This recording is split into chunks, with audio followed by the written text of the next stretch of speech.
আসসালামাইকুম। আজি শুক্ৰবাৰৰ দিন জুম্মাত গৈ আছোঁ।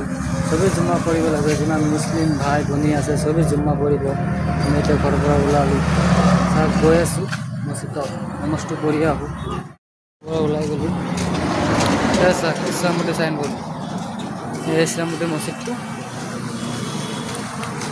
এই চাইনবোৰ্ড এয়া মছজিদটো। নমাজটো পঢ়ি পিছত নমাজটো নেদেখাওঁ, এইটো দেখাব নালাগে, এইটো কাৰণে ভিতৰত আৰু বাহিৰত দেখাম, চবে চাব। হৈ গ'ল গাইজ, ওলাই গ'লোঁ। নমাজ পঢ়ি এতিয়া ওলালোঁ, লগৰবিলাক চব ইয়াত। কৈ দিয়া কিবা। নামাজ পঢ়ি আহিছোঁ, সকলোকে নামাজ পঢ়িব আমাৰ নিচিনা। তুমি কিবা ক'বা নেকি? মই একো নকওঁ, মোৰ দাদাই ক'ব। কৈ দিয়া দাদা। মই কৈছোঁ নহয়, এইয়া দাদা ডাঙৰ দাদা। তুমি কিবা ক'ব? নামাজ পঢ়ি কেনেকৈ লাগে সোধক। কৈ দিয়ক। সকলোৱে নমাজ পঢ়িব। আসসালামু আলাইকুম, বাই বাই। ইয়াতে ভিডিঅ' সমাপ্ত কৰিলোঁ। আকৌ কালি নেক্সট এটা ভিডিঅ' পাব।